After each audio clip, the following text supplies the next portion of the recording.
अपने सफेद बाल तो देखो, इस उम्र में बंदा बैठ के इबादत करता है, पूजा करता है, तुम बैठकर बीजेपी की दलाली कर रहे हो।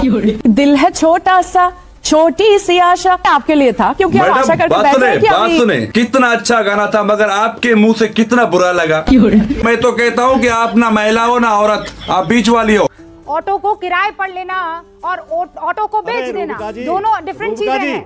इस देश को मूर्ख मत बनाओ। पाकिस्तान को दलाल कह दें और पाकिस्तान वो एक्टर हो सकता है जो अमेरिका के इशारों पर नाचे, लेकिन हम वो एक्टर नहीं हो सकते। करीमा जी, सबसे पहले तो मैं आपके उम्र का लिहाज कर रहा हूँ। आपका एक पैर शमशान में है, एक पैर घर में, और बैठकर पाकिस्तान के बारे में उल्टी सीधी बातें कर रहे हो।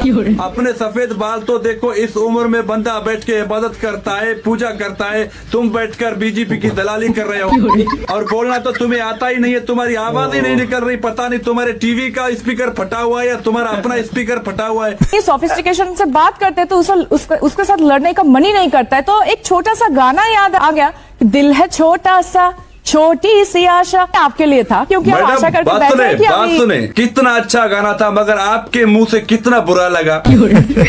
ये गाना गा के आपने साबित किया कि मोदी चाहे आपको प्रधानमंत्री बना दे, मगर आपकी पहचान एक मुजरे वाली है। क्यों? मैं भारत की महिला नहीं हूँ, मैं सनातनी मुसलमान नहीं हूँ, मैं इंडियन मुस्लिम नहीं हूँ। अभी पता चल जाएगा।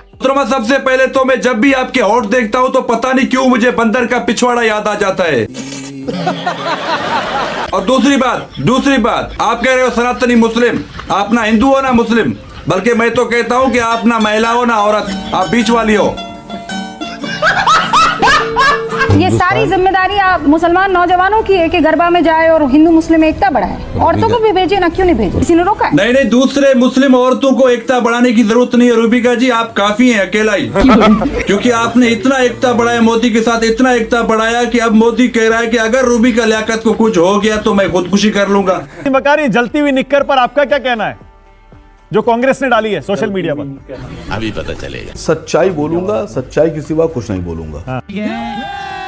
देखिए, जिसने भी ये फोटो बनाया है, मैं उस पर एतराज जताता हूं। मगर क्यों? ये जो नेकर का फोटो बनाया है, ये गलत बनाया है। जहां से धुआं निकल रहा है, यहां से निकलता ही नहीं है। धुआं तो पीछे से निकलना चाहिए था।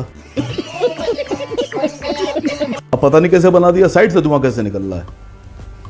अगर मैं बनाता या मैं किसी से बनवाता तो धुआं जो है वो पीछे से निकलना चाहिए। कैसी बात कर रहे हैं? अरे नेशनल टीवी पर बैठे हैं असीम बकार, कैसी बात कर रहे हैं? मुद्दे की बात करिए। नेकर काम किस में आ गए हम लोग? किस चीजों में उलझ रहे हैं? नेकर की सर, नेकर अगर चित्र बनाइए तो चित्र ठीक से बनाइए, मेरा अपना मानना यह है। पता नहीं किसने बनाया है, मुझे नहीं पता। मैं आलोक शर्मा जी से कह रहा हूं, थोड़ा सा धुआं ठीक करिए सर इसका। आपकी पार्टी का इस तरह से, अगर आपकी पोशाक का या किसी और प्रतीक का इस तरह से कोई फोटो आ जाता बीजेपी या संघ की तरफ से, आपने तो पूरा देश सिर पे उठा लिया होता। अच्छा, अब आरएसएस और बीजेपी को दिक्कत होगी भाई, क्यों नहीं होगी? जली ना, तेरी भी जली। उनकी तो इतनी पुरानी ऐतिहासिक है कि ये ड्रेस का हिस्सा है, उसको जला के दिखा रहे हैं, बताइए। और आप कह रहे हैं कि आप भी उसका मजाक उड़ा रहे हैं। दिक्कत तो आरपी सिंह साहब को होना चाहिए थी, संगीत रागी साहब को, वो दोनों चुप बैठे। दिक्कत तो आपको। ना मैं समझ नहीं पा रही हूँ। एयरपोर्ट बनने ही नहीं चाहिए, सबको साइकिल से चलना चाहिए।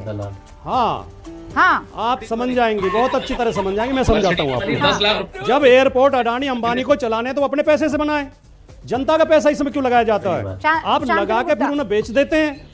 वो फायदा तो नहीं पहुंचा। अडानी आज एशिया का सबसे अमीर आदमी बन गया मोदी जी की नीतियों के चलते।